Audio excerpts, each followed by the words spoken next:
बिस्मिल्लाहिर्रहमानिर्रहीम। अस्सलाम वालेकुम। रोशनी लाइट चैनल देखने वाले मेरे तमाम नाजरीन को खुशामदीद। नाजरीन इकराम, आज की वीडियो का आगाज़ एक नहायत अफसोसनाक खबर से होगा जो कि कल शाम से कुरुल्श उस्मान और दिल्लिश आर्थरुल के मदाहों को गमज़दा कर रही है और तमाम सोशल मीडिया पर यह खबर फैल चुकी है कि दिल्लिश आर्थरुल का एक बहुत बड़ा किरदार, जो कि शायद आर्थरुल गाजी के बाद काई कबीले का दूसरा अहम फर्द दिखाया गया था, वो था आर्तुक बे। तो ये किरदार अदा करने वाले अदाकार, जिनका नाम आयबर्ग पेक्चान हकी था, वो वफात पा गए हैं। और इन्हीं से मुतल्लिक कुछ अरसे कबल मैंने अपनी एक वीडियो में आप लोगों को बताया था कि इन्हें फेफड़ों का कैंसर हो गया है, लेकिन कल वो इस बीमारी के सामने हार गए। और आज की इस वीडियो में हम बात करेंगे कि आर्तुक बे को कैंसर कैसे हुआ, कुरुल्श उस्मान में आर्तुक बे का किरदार क्यों ना आ सका, और इसके साथ साथ कुरुल्श उस्मान की आने वाली किस्त के चंद अहम वाकयात पर भी बात होगी। नाज़रीन इकराम, दिल्लिश आर्थरुल में आर्तुक बे का किरदार बहुत जबरदस्त था।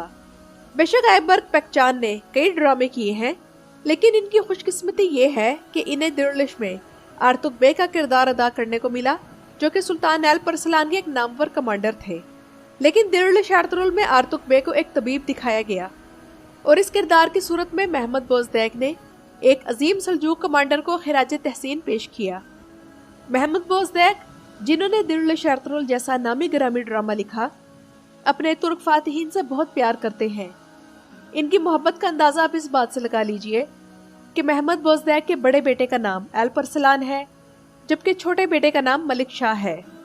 ये दोनों तारीख़ इस्लाम के नामवर जंगजू और फातिहीन होने के अलावा नहायत आदिल हुक्मरान भी थे। तो इसी तरह आर्तुक बे भी 11वीं सदी में सल्जूकी सल्तनत की फौज के जनरल भी रहे और उन्होंने एक तवील अरसे तक फलस्तीन के गवर्नर की हैसियत से काम किया और गवर्नरी के दौरान इनका ज्यादातर वक्त मस्जिद अक्सा में गुजरा करता था।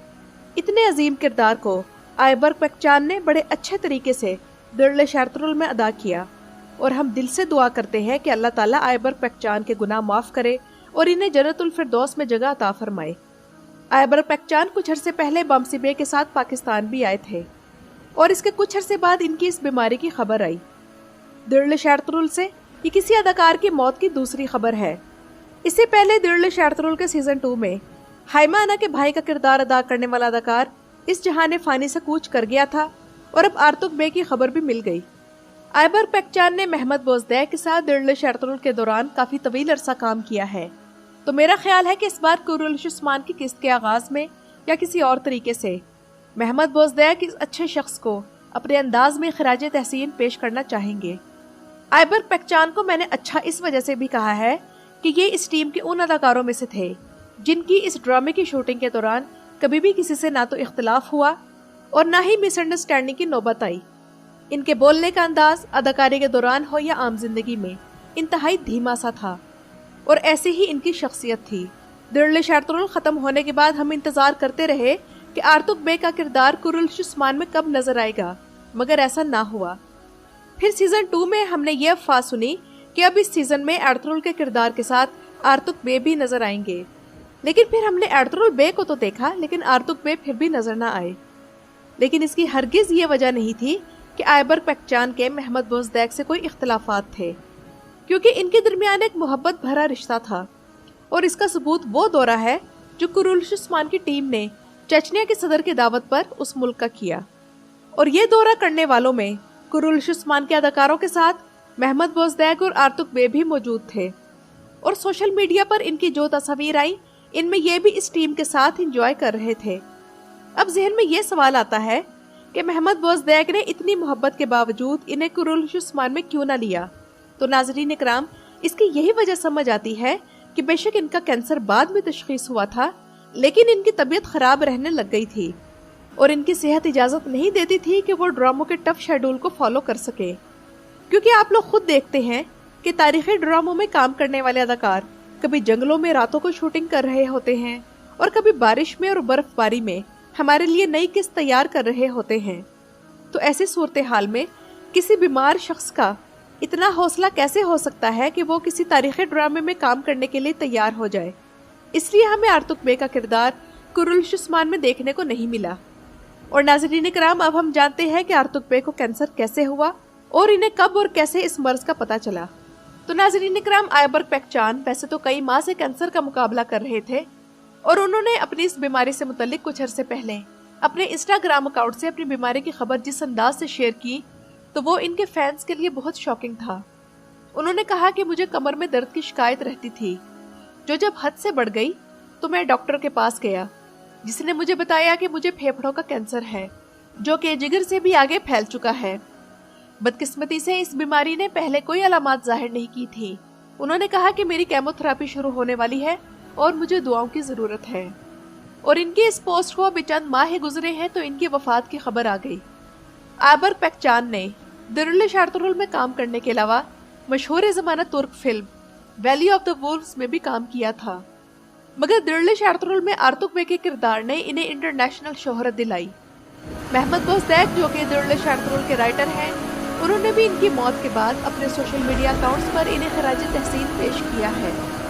इसके बाद नाज़रीन इकराम, अगर हम किस्त की बात करें तो कुरुलुश उस्मान इस हफ्ते भी रेटिंग के लिहाज से तुर्की के तमाम ड्रामों में पहले नंबर पर रहा और इसकी वजह इसकी 11.62 रेटिंग थी, जो तमाम तुर्की ड्रामों से ज्यादा थी। अगर ट्रेलर की बात करें तो आने वाली किस्त के अहम वाकयात में उस्मान और उनके एल्ब्स को घोड़ों के जरिए रोंदने की कोशिश इनके हाथों के हुक्म से की जाएगी और बहुत से लोगों का ख्याल होगा कि उस वक्त तुर्गुत उस्मान को बचाने आएगा, मगर मेरे ख्याल में तुर्गुत उस्मान को बचाने वाला अकेला शख्स नहीं होगा, जो कि उस वक्त मंगोलों से लड़ रहा होगा, तो वो उस्मान को घोड़ों तले रोंदने से कैसे बचा पाएगा। इसलिए इस मौके पर मेरे ख्याल में वो कॉनर एल्ब भी हो सकता है, जो कि उस्मान को बचा ले और आलिम शाह के मंगोलों से इत्तेहाद का पर्दा भी फाश कर दे। लेकिन इससे भी ज्यादा जिस बात का इम्कान है वो ये है कि तुर्गुत के साथ माइकल कोसेस हो और ये दोनों मिलकर उस्मान बे को बचा ले। लेकिन सवाल ये है कि तुर्गुत और माइकल कोसेस तो पिछली किस्त में निकोला के हाथों मुश्किल में थे, तो ये इस सूरत हाल से कैसे बच पाएंगे और आकर उस्मान बे की मदद करेंगे। ऐसा मालूम होता है कि आने वाली किस्त में रोगातोस इन्हें अपने वफादार कमांडरों के साथ मिलकर बचा लेगा और बाद में ये सब उस्मान बे की मदद को पहुंचेंगे। हालांकि पिछली किस्त में रोगातोस कहता है कि वो कुस्तुनतुनिया जाएगा और एम्परर से मुलाकात करेगा, लेकिन मेरे ख्याल में रोगातोस अभी नहीं जाएगा और वह तुर्गुत और माइकल कोसेस की मदद को पहुंचेगा। बात करें अगर सल्जन अना के किरदार की, तो सल्जन अना का किरदार एकदम से खत्म नहीं हो सकता और वो भी सीजन के बिल्कुल मिड में। इसके अलावा इनका किरदार छोड़ जाने के बारे में अभी किसी किस्म की कोई खबर सुनने को नहीं मिली, इसलिए यही मुमकिन है कि ये किरदार कुछ जख्मी होगा लेकिन बच जाएगा। इस तमाम सूरत हाल में नाज़रीन इकराम, ये बात समझ से बाहर है कि जब ड्रामा इतने अहम वाक़यात दिखा रहा है और उस्मान बे सख्त मुश्किल में है, तो सफेद दाढ़ी वाले कहाँ हैं। इन्हें तो इस मौके पर सबसे आगे होना चाहिए था, बल्कि सुल्तान मसूद तक भी असल सूरत हाल इन्हें ही पहुंचानी चाहिए थी और इसके अलावा उस्मान बे को भी आने वाले हमलों के बारे में खबरदार करना चाहिए था और मुगलों के खिलाफ जासूसी करनी चाहिए थी। मगर सफेद दाढ़ी वालों का एक जासूस सीजन के आगाज में चंद बार दिखाया गया, तो वो किरदार कहाँ गया। और सबसे बड़ा सवाल ये है कि सफेद दाढ़ी वालों का किरदार जो पिछले 2 सीजन से इंतहाई अहम दिखाया जा रहा था, तो वो अभी सीजन में एकदम से क्यों खत्म कर दिया गया है। बहरहाल ये तो हम आने वाली किस्तों में ही देख पाएंगे। आप लोगों को मेरी ये वीडियो कैसी लगी मुझे कमेंट सेक्शन में ज़रूर बताइएगा। मेरा चैनल विजिट करने का शुक्रिया।